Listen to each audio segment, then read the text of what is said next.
Hello అండి, welcome to Krishna's kitchen. ఈరోజు నేను టేస్టీ అటుకుల పాయసం చేసి చూపిస్తున్నానండి. ఎందుకంటే రాబోయేది కృష్ణాష్టమి కదండి. కృష్ణుడికి చాలా ఇష్టమైన అటుకుల పాయసాన్ని చేసి చూపిస్తున్నాను. ఇక్కడ నేను ఒక బౌలు దొడ్డు అటుకులు తీసుకున్నానండి. వాటిని ఒక జల్లెడలో వేసి జల్లించుకుంటున్నాను. ఏమైనా అందులో పొట్టు అలాంటిది ఏమైనా ఉంటే వచ్చేస్తుందండి. అలా ఒకసారి చేసుకొని ఒక 2 టైమ్స్ కడిగి పెట్టుకోవాలండి. నేను ఇక్కడ 2 టైమ్స్ కడిగి పెట్టుకున్నాను. అంటే కడిగేటప్పుడు వాటిని బాగా ఇలా చేతులతో పిసుకోవద్దండి. జస్ట్ అలా వేళ్ళతో ఇలా ఇలా అనుకొని ఒక స్ట్రెయినర్లో వేసేసుకోవాలి. చూడండి, ఇలా ఇలా కడుగుతున్నా అలా కడగాలండి. జస్ట్ అలా ఫింగర్స్తోని ఒకసారి ఇలా ఇలా అనాలండి. వాటర్ని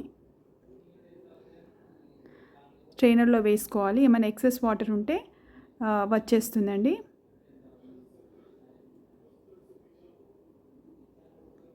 ఇంతేనండి, ఇలా కడిగి పెట్టుకోవాలి. ఇక్కడ నేను ఒక 2 టేబుల్ స్పూన్ పెసరపప్పు తీసుకున్నానండి. కడాయి పెట్టుకున్నాను. స్టవ్ వెలిగించుకొని ఫ్రై చేసుకుంటున్నాను. ఒక 2-3 మినిట్స్ సరిపోతుందండి. అంటే పచ్చి వాసన పోయే వరకు ఫ్రై చేసుకోవాలి.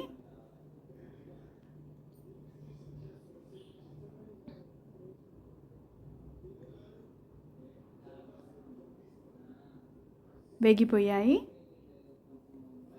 ఇప్పుడు ఒక బౌల్లోకి తీసుకుంటున్నానండి. వాటిని ఒకసారి కడుక్కోవాలి. కడుక్కొని కొంచెం వాటర్ వేసి నానబెట్టాను. ఇప్పుడు అదే కడాయిలో ఒక టేబుల్ స్పూన్ గీ యాడ్ చేస్తున్నాను. ఇక్కడ నేను కౌ గీ తీసుకున్నానండి. ఇష్టం లేని వాళ్ళు బఫెలో గీ కూడా యాడ్ చేసుకోవచ్చండి. నేను ఇక్కడ కౌ గీ తీసుకున్నాను. ఇక్కడ నేను 2 టేబుల్ స్పూన్ కాజు యాడ్ చేసుకున్నానండి. వాటిని ఫ్రై చేసుకోవాలి. ఫ్లేమ్ సిమ్లో పెట్టుకోవాలండి. సిమ్లో పెట్టి ఫ్రై చేసుకోవాలి. ఫ్రై అయిపోయాయి. ప్లేట్లోకి తీసుకుంటున్నాను. ఇదే విధంగా కిస్మిస్ కూడా ఫ్రై చేసుకోవాలి.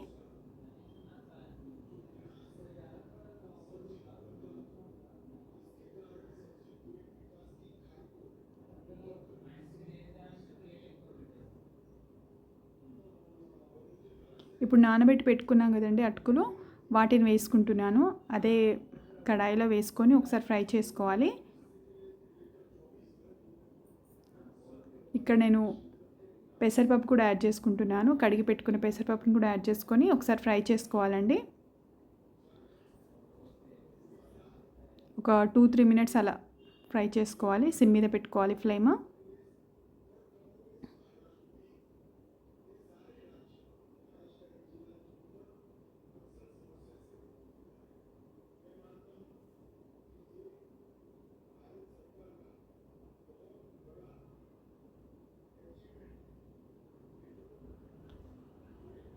ఫ్రై అయిపోయాయి.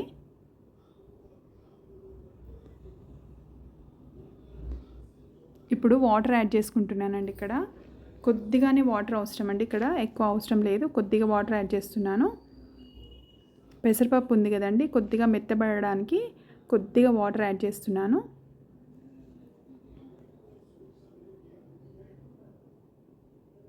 సరిపోతుందండి. ఒకసారి మూత పెట్టేసుకుందాం.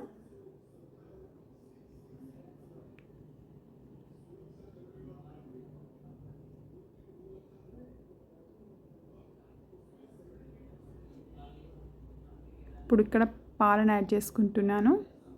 కలుపుకోవాలి.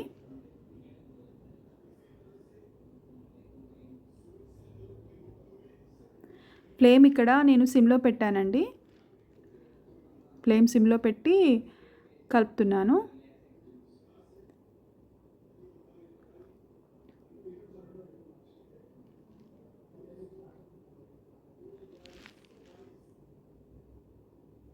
కొద్దిగా ఇలాచీ పౌడర్ యాడ్ చేస్తున్నాను.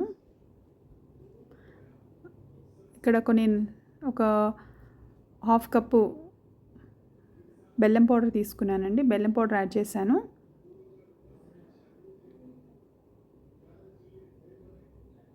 ఫ్లేమ్ సిమ్లోనే పెట్టుకోవాలండి. సిమ్లో పెట్టుకొని కలుపుకోవాలి. ఇక్కడ నేను కొద్దిగా ఇలాచీ పౌడర్ యాడ్ చేస్తున్నాను. ఫ్లేవర్ బాగుంటుందని. ఫ్రై చేసి పెట్టుకున్న కాజు అండ్ కిష్మిస్ కూడా యాడ్ చేసుకుంటున్నాను. ఒకసారి కలుపుకోవాలి. అంతేనండి, రెడీ అయిపోయింది కృష్ణుడికి ఇష్టమైన అటుకుల పాయసం. మీరు ట్రై చేయండి.